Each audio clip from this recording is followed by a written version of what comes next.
How's it going, everyone? And welcome back to the Llama podcast. Today's guest speaker is someone that you have probably met before and probably has made you tons of gains in one way or another. You might know him from his YouTube videos, his exclusive alpha calls, or heard him on one of his many podcasts. Please give a warm welcome to the man, the myth, the legend, KosherPlug. What's going on, Kosher? What up? What up? Yeah, what a dope intro. Like I couldn't have done it better myself. I gotta say, man, you were one of the three main YouTubers that actually got me onto the NFT scene back in 2021. And looking back now, I think we can all appreciate and kind of come to terms with just how important YouTube and social media has been when it comes to the exposure and transference of news within the NFT space. Now, for an expert in this field such as yourself, I'm incredibly curious, man. What were your biggest challenges when you first started YouTubing, and how did you overcome them? I mean, even when I was starting YouTube, like way back in the day, I had no idea like about even any of this stuff. Like I did a lot of content stuff. Like I had like not a huge TikTok, but like I had like a good amount of followers on TikTok. I was making content even before like anything in the NFT world, but it was more so just like comedy stuff. Like, so I was like making these like TikToks, like reaction type videos, like way back in the day. I'd like to say maybe like 3 years ago, 3-4 years ago. I say way back in the day, 3-4 years ago is not that long. But yeah, I was making a lot of content that way. And I remember because I was just making a lot of tweets. I was hanging out because I was a lurker. I know you said that you were a lurker like in the WGMI server originally. And I was a lurker in Brett's server, and I would just like pop in here and there because I was always just popping in and out of chats. I was networking. I was talking with everyone because I don't know, like when I get into something, like I like to learn every possible thing about it, and it just consumes me, which is not necessarily a good thing. But I was in every single group. So I was in Pudgy Penguins, I was in Doge Pound, I was in every possible NFT group at the time. And I was originally in Brett's group, and he's like, oh bro, that's KosherPlug, because I guess he recognized me because I was always in these groups, like just talking with people, and he recognized me, and he like in the chat he's like yo, it's Kosher. I'm like what up? And he's like bro, this is sick. You gotta make content or whatever. After I posted a couple of my like calls, because at the time it wasn't even calls. It was just like I was like, yeah, I'm looking at this project, and like whenever I would like send people like, yeah, I'm looking at this, in Brett's Discord. Sometimes like within like a couple hours, like I wasn't even doing it like in any like announcement chats or anything. Like I was just in the general chat, just like talking to people. I'm like, yo, bro, like this project looks crazy. Like this thing is going nuts right now. I think that there's a lot of smart money hopping in. It could be a possible flip. And like sometimes it'd be like legit, like some like in the beginning, the bull market, it was so different, but like it was like sometimes they would like 10x like within like 2-3 hours of me mentioning that. And yeah. I remember even some of the projects that I ended up mentioning in Brett's server, like he would end up putting on his YouTube channel. So he's like, yeah, KosherPlug in my server. He told me about this project, and give him a follow. Like that's how I got my first like little amount of following on Twitter, at least, because like I had a little bit on TikTok and other platforms, but I never really was heavy on Twitter like back in the day. Like I made my Twitter, I think in 2015, I'd like to say, like super long time ago. But I was doing BMX content, so I was like riding BMX bikes. I was liking a lot of BMX people, and just a lot of stuff in that realm. So I was like super like not at all in the same lane as anything in Web3. As a lot of people are. I know a lot of people who like started making Web3 content. They're like, I used to do like a bunch of like either like old like type of videos or like this or that, like super cringy stuff, and they're like, oh, that's so awkward if someone like scrolls down and sees it. But yeah, I think I left most of it up, like just like these old funny like BMX videos. I remember there's this one that I was like riding my bike, I did like a 360, and I just thought it was funny because like I'm looking back at it and like I remember recording that. I thought it was the coolest thing. But that's how it sort of started off. I know I'm going on a bit of a tangent, but it was just an interesting ride. I had no idea about any of this stuff, so I was making YouTube videos, and to start, I made like this first video. I didn't have in terms of money, like before any of this, I was like not dead broke, but like maybe I had like $1,000 to my name. I was in college and I was working at Amazon. So it's like I was doing a lot of stuff and like, you know, like sort of getting by. Like I remember even before like this entire NFT thing, I was in the Dogepound Discord like in the early days, and like my roof like in my room like caved in and it was like leaking water for like weeks. No way. Yeah, I couldn't afford to pay like to get it fixed, so I was just leaving it and leaving it and leaving it. So like for a super long time I wasn't able to do it, and I was like in the Dogepound Discord, and I was like yeah, like guys, you know, like can we moon please? I gotta fix this. And they like sent a picture of my roof, like straight up, like that's where I was coming from. Like I never like grew up with money or anything. So anyway, going back, I had no camera, I had, you know, no microphone. Like I know I have a lot of this cool stuff now, and I'm very thankful for it. But you know, it was definitely a bit of a learning curve. I didn't know any of this stuff. I didn't even like, I remember even my like one of my first videos, like I showed my camera and it was like it was like a super old webcam from like maybe 2016. It had like ripped wires, and I tried to use it, but it didn't work. So I had to use my phone to record my face, and then I used OBS to record my screen, and then I threw it into a free editing platform called DaVinci Resolve, I think it's called. Taught myself how to use this platform because it was completely free. I didn't want to use like the bootleg version of like Premiere or whatever, just because I don't like using the bootleg stuff. I don't want to get like a virus or whatever, so I just never touched that. And yeah, I just filmed my first video and didn't expect anything of it, because Brett was like, because I was talking to Brett and he's like, yeah, bro, you should make content, be great at this. And I was like, like who would want to listen to me? Like I don't really see the point. But you know, from there, you know, it just sort of exponentially grew and grew and grew. And you know, I love the position where I am now. And you know, now I have a lot of people who, you know, look at me and they're like, oh, I want to make content like you. And it's like, yeah, like I never thought I would be like a content creator in any form, but you know, this is what I love to do. And I'm very glad that it worked out this way. Yeah, like look at your progress 2 years later. It's that's some impressive work, man. And what a trip down memory lane. I feel like you just told snippets of the Kosher's history, if you would. But I think what you did before, the story of you being in Dogepound, connecting with people like Brett and Champ, I've heard this story multiple times, and I want to hear your side of the story. So we knew that you were in the same Discord. You kind of talked to Brett, and then your information kind of premediated the term alpha calling, and people took your advice. They didn't really shill it, but after they picked up on your calls, they started to realize, damn, this Kosher guy, whenever he makes a call, things seem to moon within the next 24 hours. How did that make you feel? I mean, I didn't really think much of it, just because like I never like was in the mentality of just like, yo, people should listen to me for financial benefit, because like I'm some random kid who's in college, you know, working at Amazon. Like I didn't think anyone would listen to me. So I was like, okay, you know, like I'm looking at this. And like in the beginning, like, you know, I guess some of it was luck. Some of it was just like the time in the market and me understanding like what people were looking for in the NFT space. And before, I think it was a lot easier to predict like what was going to moon, because you could just hop on Nansen and see the smart money and just, you know, sort of go in that way, and then just like sort of make your analysis just based off of that, and not really necessarily so much of these other factors. You know, back in the day, like there was nothing even to projects. Like projects back in the day, like if they had cool art, then that was enough. You know, like now it's like you need a cool founder, you need you know, a nice roadmap. But like back then it was like so different. It was like if the art's really cool, and you know, and they're building something at least, you know, then it was pretty much a golden like moon ticket. And you know, like I was just always, you know, just talking about this, and you know, like I was never like telling people like, yo, you need to get in this, because like I never like believed in majority of projects in the NFT space in the beginning. Like, you know, there's a couple that I'm like, yeah, like Board Ape Yacht Club, like they have enough funding and it's sustainable, but the majority of stuff is just a lot of game momentary hype, I'd like to say. And you know, whoever's the best marketer is going to have the best floor price, just realistically.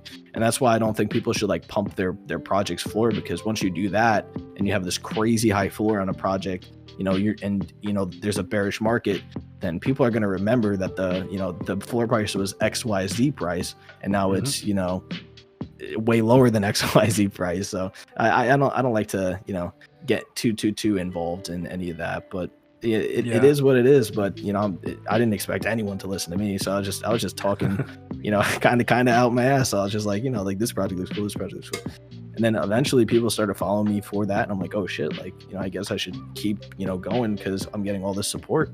And you know, eventually, you know, just sort of grew my following that way. And you know, I don't like to necessarily think of myself as like an alpha caller, like this or that, like anymore, at least. Like in the beginning maybe, but like I think that there's so much more to life than making, you know, alpha calls. And you know, any of this, like, yeah, sure, I'll post it like if something's really cool and on my radar, like on my Twitter or like in my Discord or whatever, but I'm not gonna just sit here and be like, yo, buy this to make money, you know. Like I never really agreed with that mentality.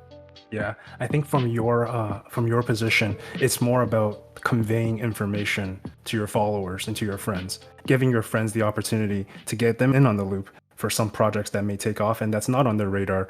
An example of that, actually, I think one of the first times that I came in contact with you was when you made a call, or sorry, when you made information available in your server about Lives of Asuna. And you came in with this analysis about Whitelist is minting right now, and their second batch is going to drop at this date. And after that second batch drops, there's going to be a supply shock, and you see the prices going up.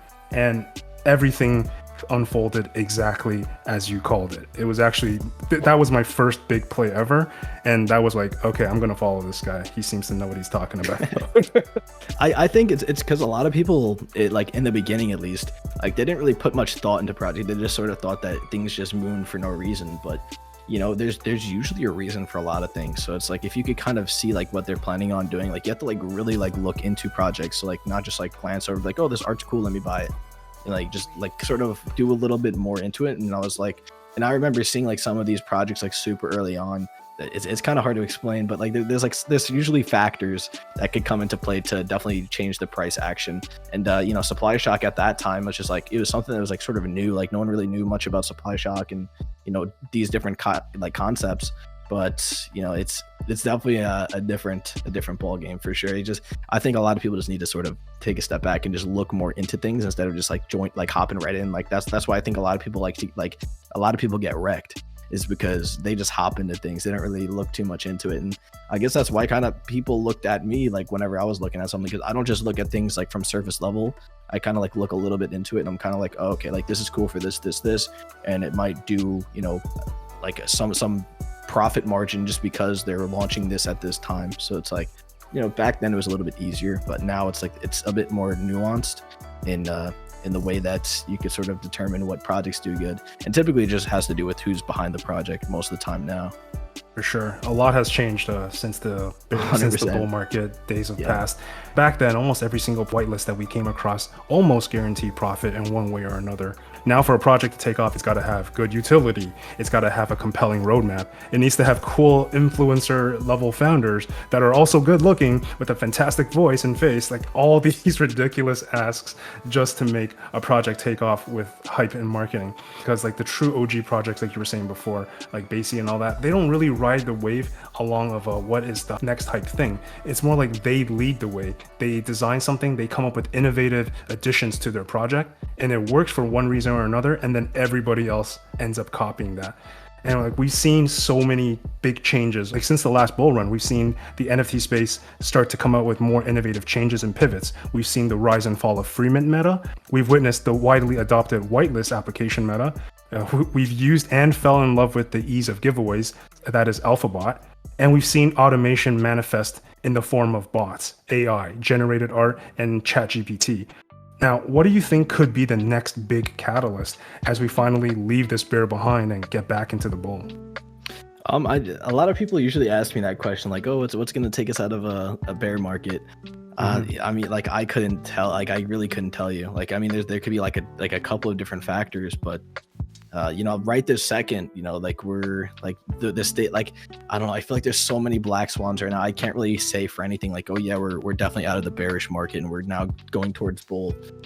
Because I genuinely don't know. Like I think people like sort of expect like people who are quote unquote alpha callers to have like a crystal ball, but you know, I'm just like everyone else. Like there's a couple factors that, you know, look a bit negative, and there's a couple factors that look a bit positive. And you know, overall, like, you know, the economy and all these other things like are looking really bad. You know, there's a situation in Ukraine going on, so it's like, you know, there's a lot of, you know, situations that are looking pretty bearish.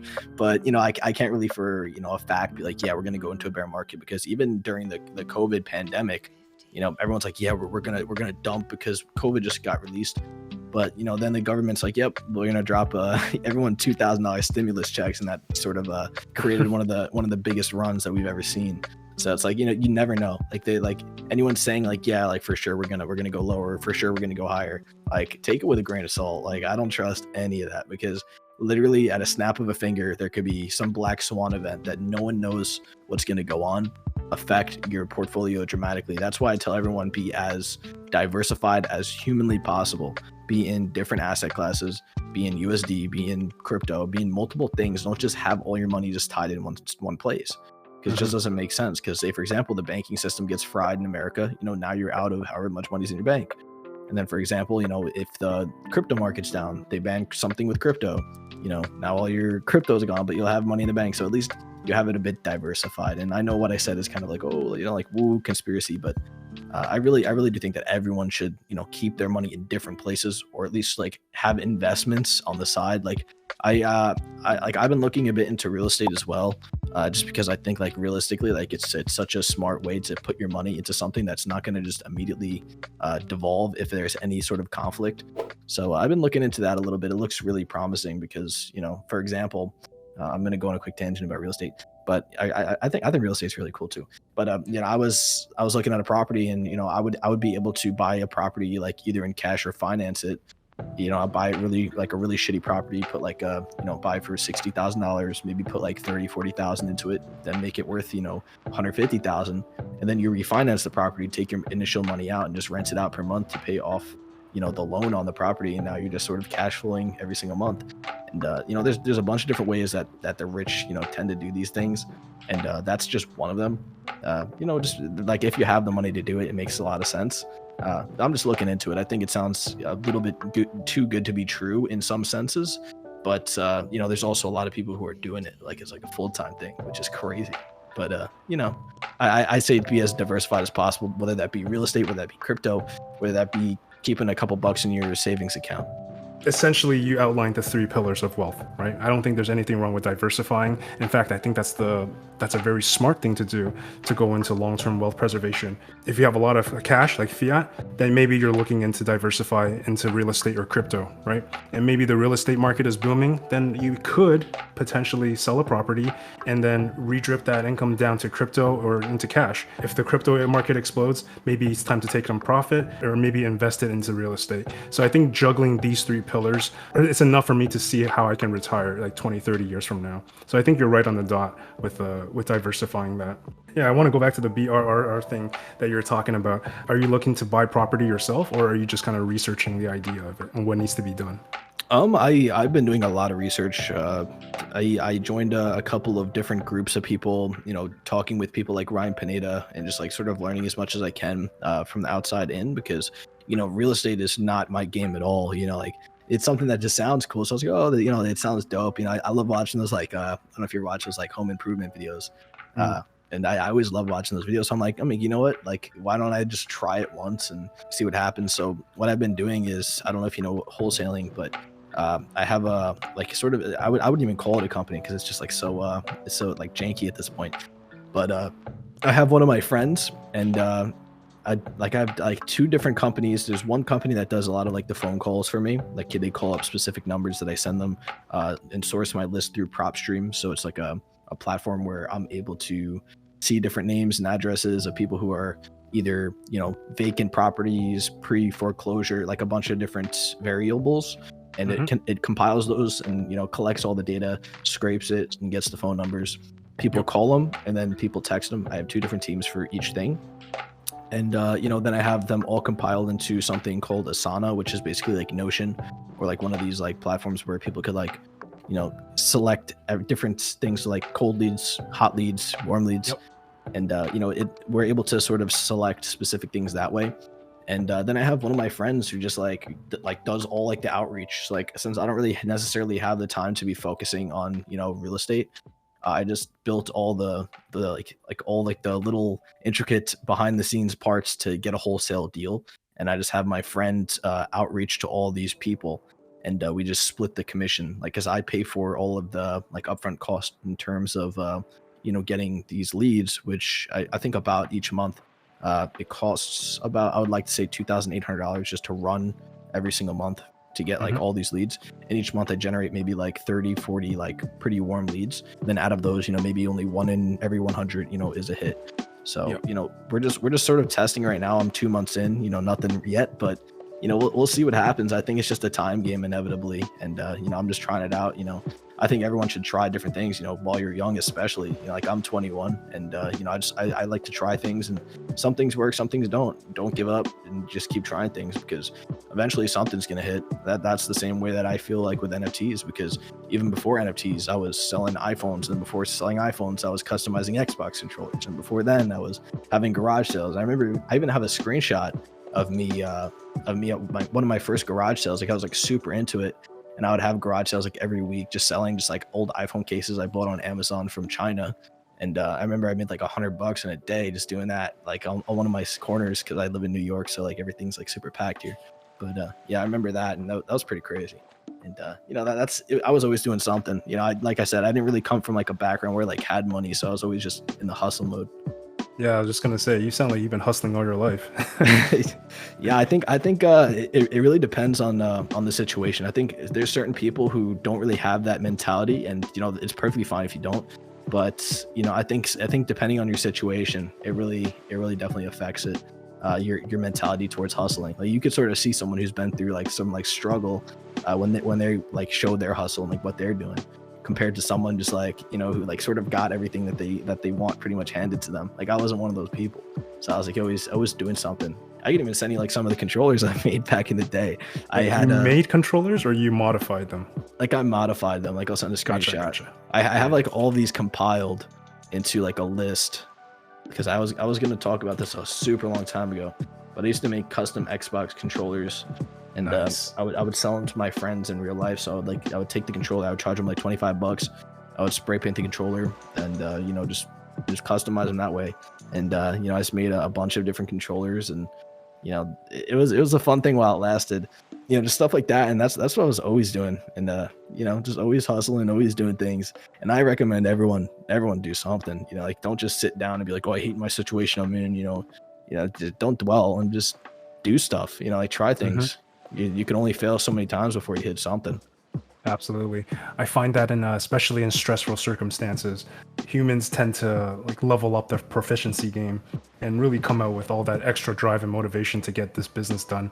And I find this happening with adults, like if they're having their first kid, if they're having like some kind of like a bankruptcy situation that they're dealing with, within a month or 2 months time, they seem to get their together, and it seems like they are able to pick themselves up, and they're able to gather their thoughts, and they end up doing much better than they did prior to the crash, prior to the bankruptcy.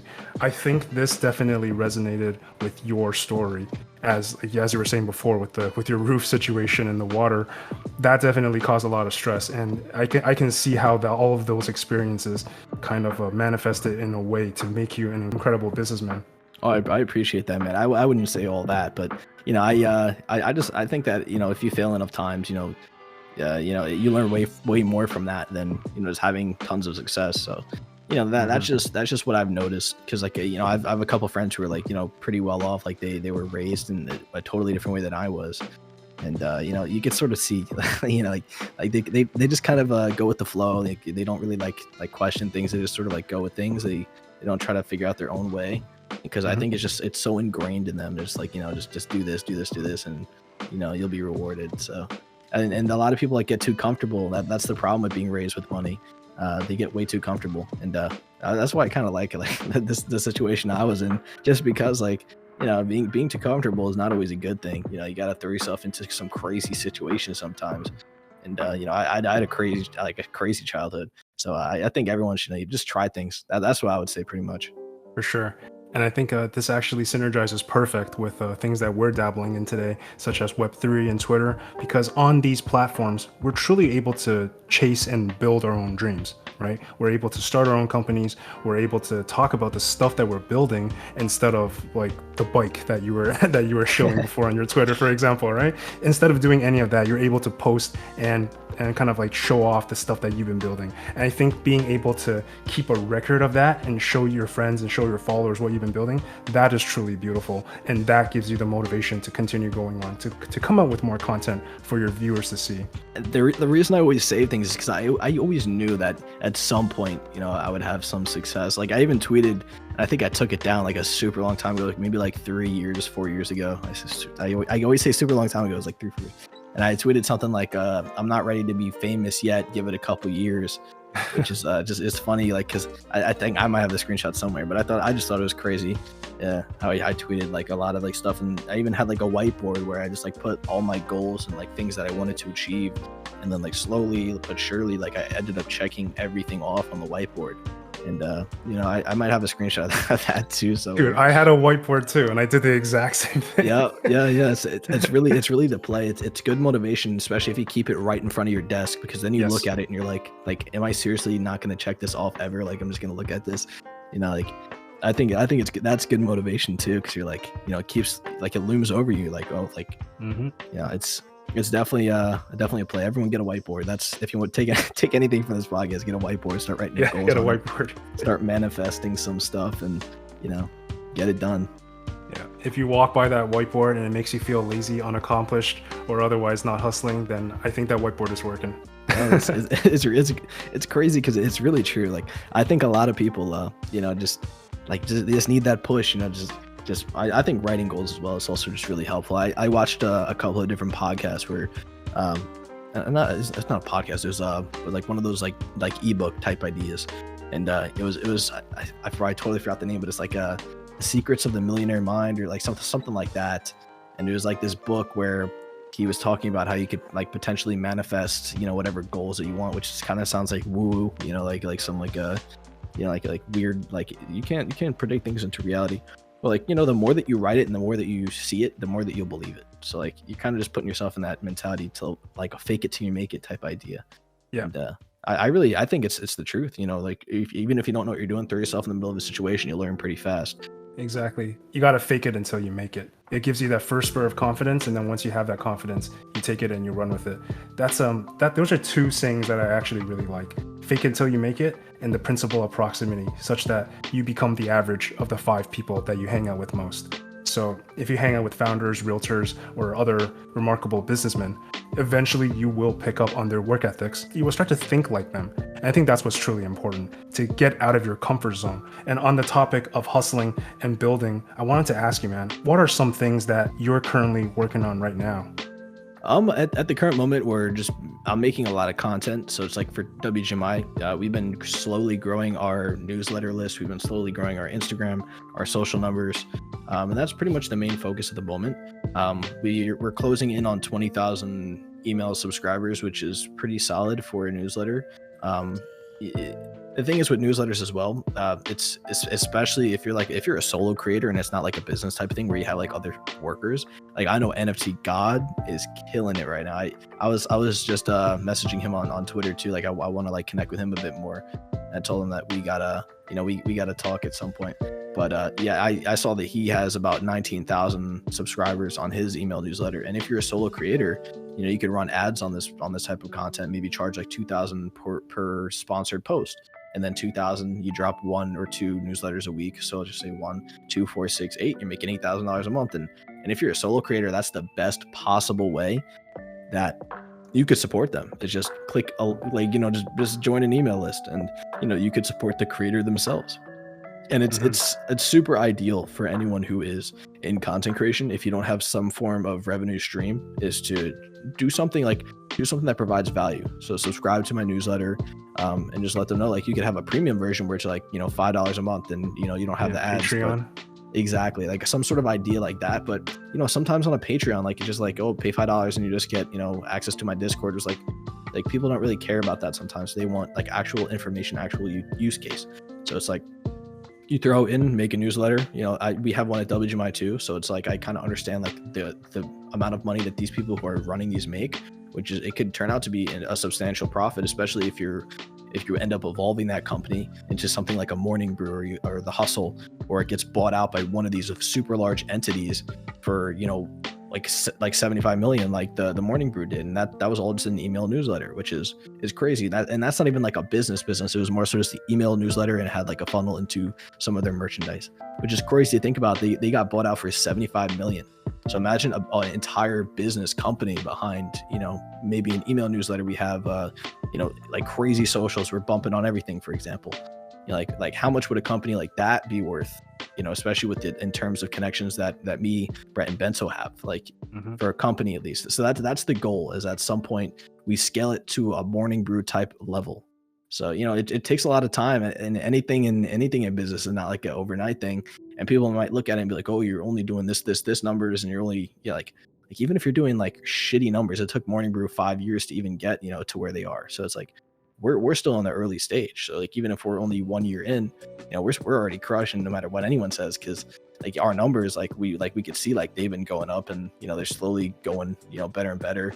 The amount of connections that we're making are only going up. I think Brett just dropped a podcast with Luke Belmar just like earlier today, and just like the amount of connections that we're building aren't going anywhere. So if we're able to scale and build a company from that aspect and just make it bigger and bigger and bigger, we make more content in the tech niche, which is kind of what we're in. We just keep making more and more content, and eventually at some point, we'll be worth a nice chunk, hopefully. And that's the plan with any business, is to scale it as big as possible. And I'm always on Twitter. I'm always working. I'm always dropping videos and a bunch of other stuff. And at some point, all the work's gonna pay off.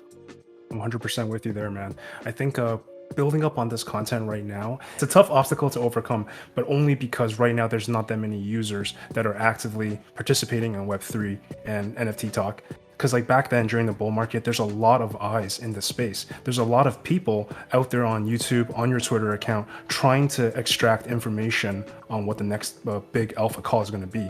But as these people left the NFT space and Web3 during this bear market, this kind of information, it becomes widely available anywhere. And it's not that our platforms are non-exclusive at all. It's just that there's not enough information to be circulating for there to be enough exclusive access. And I think that's the problem with a lot of alpha call based Discord servers now, because you can find the same alpha information from a project that has a 10 ETH floor price. You can find that exact same information in another group that has like a 0.01 floor price. 100%. Yeah. And furthermore, to make that even worse, a lot of groups are also giving the same whitelist. And again, it's not because of the quality, it's simply because there's not enough users in the space. There's not enough practitioners coming out with new projects to give that differentiation on what is high tier, what is low tier, and what is garbage tier. So at the end of the day, all we end up seeing is every single project giving the same whitelist to the exact same thing. I think that this is a problem, and I'm really hoping that this will change once the bull market comes around.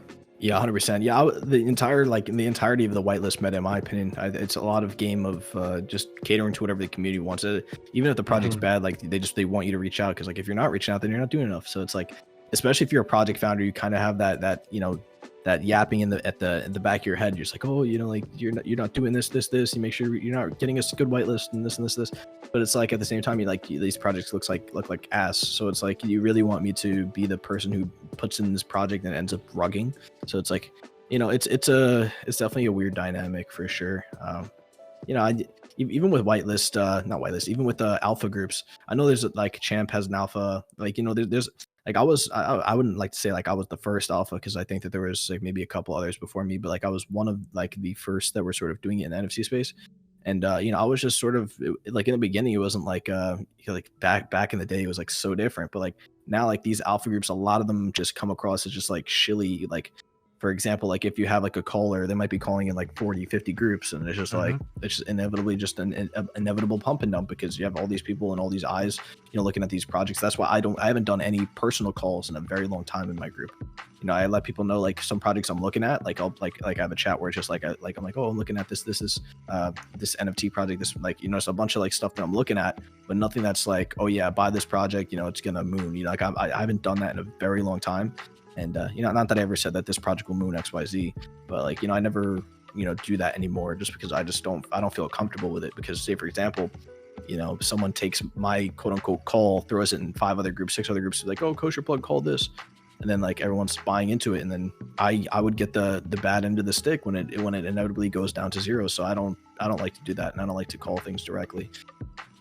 Yeah, I completely understand where you're coming from, especially like as time passed. Like alpha calling before was about pointing out information before other people noticed, right? But 100%. alpha calling now is about forcing people to take notice of information, regardless if that information is useless or true or not.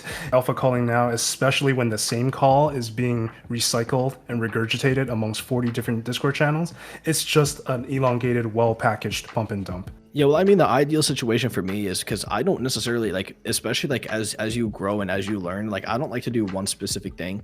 So even whether that be NFTs, whether that be crypto, whether that be anything else, like I kind of wanted to make Plug Pass essentially like at some point, obviously not right this second, but I wanted to set Plug Pass to be a funnel of like entire education in all different like sides of life. So like we would have maybe, for example, like 'cause I was going to do something in like with a real estate thing and Plug Pass where I'm just like, you know, maybe I have like a chat where I talk about real estate and just like maybe like I drop like some information like, oh, like these are some cool tools that you could use and this and this and this on how to wholesale properly and how to flip properties and stuff like that. But I wanted to learn as much as I could and then at that point funnel it into Plug Pass as well in terms of, you know, other use case utility instead of just like, oh, buy this project, buy this project, buy this project, and then do that with pretty much everything else I learned. Because over time, you know, I'm just slowly learning different things, and if I get, you know, pretty knowledgeable in different areas, you know, maybe at some point I'll drop for example a crypto course, or I'll drop like a this or this like a real estate course, and you know, I just sort of go through the list. Maybe I'll do something completely different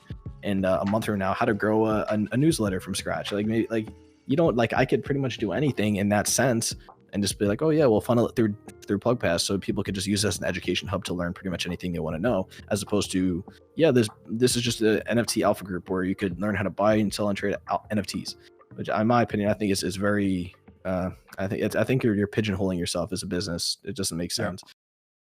Yeah, I agree. I think never stop learning, moving on with the times, and if the market is going down, like we were saying before, if crypto is not doing so well, then maybe it's time to diversify into fiat and real estate.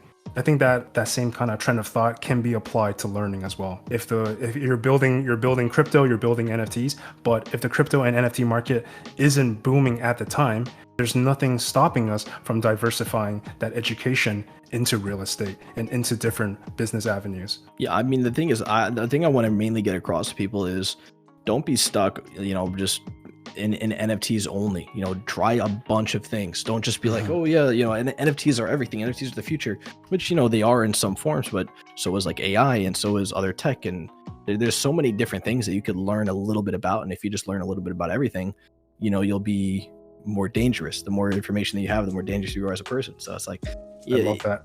I think that everyone should learn as much as possible. And I was horrible in school. Like when I say horrible, I missed so many days of school. They had to send child protective services to my house because I was missing so many days. So like when I say I like education, I don't necessarily mean, yeah, I like learning math and I like learning, you know, this. I like learning information that's going to better my future at least.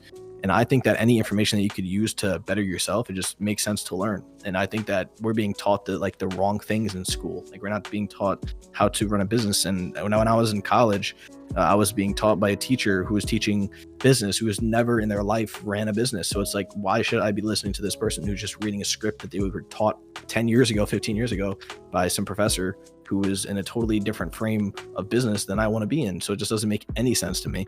And, you know, when I say learn, I mean learn the right things, learn from smart people who are, you know, doing things. Everything that you need to know is free. So you don't need to pay for a course or this, which I mean, you know, if you want to pay for a course, by all means. But, you know, you could, if you want to put the elbow grease in, you want to put the time in, you know, you could definitely learn everything you want to know completely free. Watch YouTube, watch, you know, any other platform, listen to Spotify podcasts. And there's a ton of different ways that you could learn. And I think everyone should at some point try to just learn different things. You know, don't be stuck pigeonholing yourself in terms of your knowledge. Absolutely. They teach you how to stay out of jail in school. They don't really teach you how to succeed. Well, I don't even know if they teach you how to stay out of jail because they don't even teach you the laws. Well, goddamn, they should be at least in major industry license trainings. I think mostly they teach you how to stay out of jail and comply, but they don't teach you how to succeed. Because if they did, well, in hell, everybody would be successful as businessmen, right? Yeah, I mean that's kind of like why like I'm sort of weirded out by AI and like the only reason I'm speaking on AI is because it's just so popular right now. It's just like it's so on my mind. So it's like if I was to speak on NFTs like back then. So like anyway, and with AI, for example, like what if there's like a way that you could just run an AI, it trades for you, you make, 100% gains in a week. Like, is there even a point of ever working again? Or say, for example, you use an AI bot in the future that it's so powerful potentially that it's able to start its own Shopify drop shipping site, find a product, run the ads, all completely autonomously, and runs a full scale business. And then you run 20, 30 of those at the same time. Like what's like, is there a point of money? And then you could get even more advanced and be like, oh yeah, now I'm going to have a Twitch streamer who's an AI and answers chat, responds to people. And then that just brings in money, and you could have 20, 30 of those. Like it brings me back to the same question. Is there going to be a point of money? And it sounds very I always sound like a conspiracy theorist, but like, I don't know, I find it like a very weird situation that I really don't know the outcome of, that what's going to happen when all these AIs are available to the public and anyone could make a 6-figure business just running these. But I think it sounds too crazy for now. Maybe in like 10-20 years I'll revisit this thought, but for now that's just like a topic on my mind. It definitely has the threat potential to replace all jobs that don't require a human element. I really don't know about the future. That's why whenever someone's like, oh, like, what do you think the market's going to do? Like, I don't even know what's going to happen tomorrow. Like, I have no idea. So it's like, for me to say like, what's going to happen, I legitimately no idea. I could only just base off of like some things that I see in terms of, what's going on currently in the world. But, even with like a lot of these AI tools, like there's some that are getting so crazy advanced that it's like, I even posted on an Instagram. Let me see if I can pull it up. I probably send it over to you. And we posted this on WGMI. And what I did was I just went on an AI tool. I was able to type in a script, and then it spit me out an entire formatted video that I could send as a short form piece of content. And that video, that's awesome. And that video ended up doing, I think, like 80,000 views organically, which is insane to think about. How legitimately an AI is getting more views than 90% of people who are making content right now, which is scary. But at the same time, what if we have one of these AI tools who figures out how to make content? So say, for example, we have some news platform where it monitors every single piece of tech news, and it scrapes that data, then it reformats that data into a fun script that's catchy, has a hook, and then throws it into a tool like Synthesia or one of these other tools that allow you to get these talking head videos. And then it throws into an editor tool, which puts captions on the video and just automatically posts it on Instagram and TikTok. Like, what's going to stop AI from just taking over that entire game?